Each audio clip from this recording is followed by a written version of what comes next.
तो स्वागत है सभी लोगों का आज के हमारे नए वीडियो में। तो दोस्तों, आज हम स्टार्ट करने जा रहे हैं फ्रिक्शन और न्यूटन्स लॉज ऑफ मोशन को मोर इवाल्वेट करेंगे। लेकिन आज हम सबसे पहले फ्रिक्शन को बहुत बेहतरीन तरीके से अंडरस्टैंड करेंगे। हम ये जानेंगे कि स्टैटिक और काइनेटिक फ्रिक्शन में क्या डिफरेंस होता है और न्यूटन्स लॉज कैसे अप्लाई किए जाते हैं रिगार्डिंग फ्रिक्शन। तो आपका टाइम वेस्ट किए बिना ही स्टार्ट करते हैं दोस्तों। Let us get started. तो पिछले वीडियो में मैंने आपसे एक क्वेश्चन पूछा था कि यहाँ पर अगर ये हेलीकॉप्टर एक्सेलरेशन ए से मूव करेगा हॉरिजॉन्टली तो आपको बोलना था इस स्प्रिंग में क्या कंप्रेशन आएगा। इस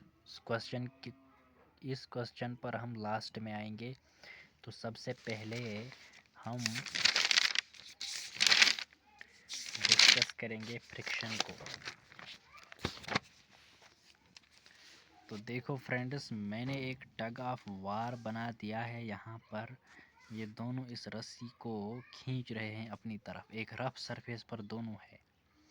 तो यहाँ पर फ्रिक्शन कहाँ है? देखो यहाँ पर फ्रिक्शन कहाँ कहाँ पर है। यहाँ पर फ्रिक्शन ये रफ सरफेस है। ये फ्रिक्शन, ये जो रोप है ना, रोप, ये दोनों इस बंदे को इधर की तरफ मूव करा रही है, इधर की तरफ फोर्स डाल रही है। और ये जो फ्रिक्शन है, फ्रिक्शन वो इसको बैलेंस करता है, वो इसको यहाँ की ओर पुश करता है।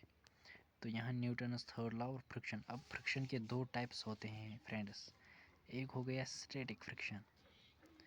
स्टैटिक फ्रिक्शन क्या होता है कि जब ये बंदा रेस्ट पर है उस वक्त जो फ्रिक्शन इस पर एक्ट करती है, जब ये रेस्ट पर है तो उसको कहते हैं स्टैटिक फ्रिक्शन। अब अगर ये इसको और खींचेगा, फॉर एग्जांपल इसको यहाँ पर लाएगा, अब ये इस पॉइंट पर मूव करता है, आगे आगे बढ़ रहा है, तो यहाँ पर जो फ्रिक्शन एक्ट करेगी मोशन में उसको कहते हैं काइनेटिक फ्रिक्शन।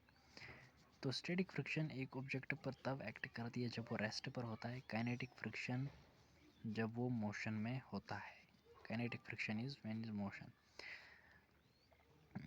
अब हम मेजर कैसे करते हैं फ्रिक्शन को? जैसे हम फोर्स को मेजर करते हैं, हर एक सरफेस का अपना अपना एक कांस्टेंट होता है। इसकी सरफेस अलग है और इसकी सरफेस थोड़ी सी अलग है।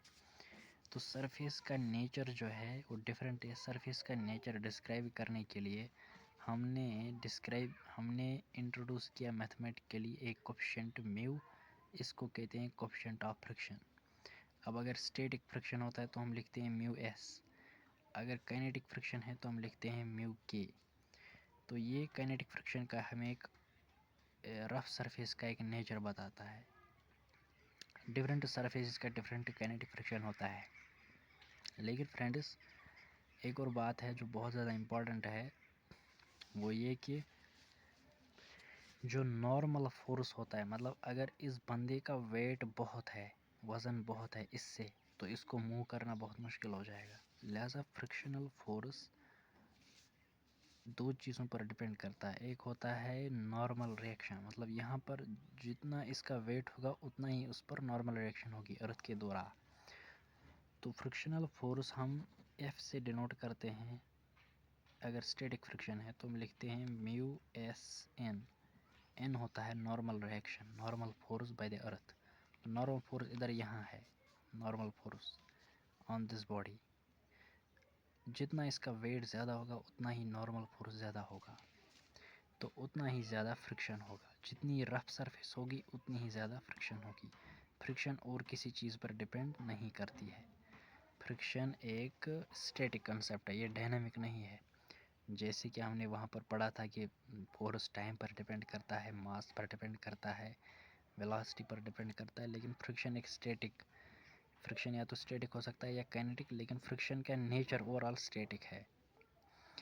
तो फ्रेंड्स, ये हमने फ्रिक्शन पढ़ा।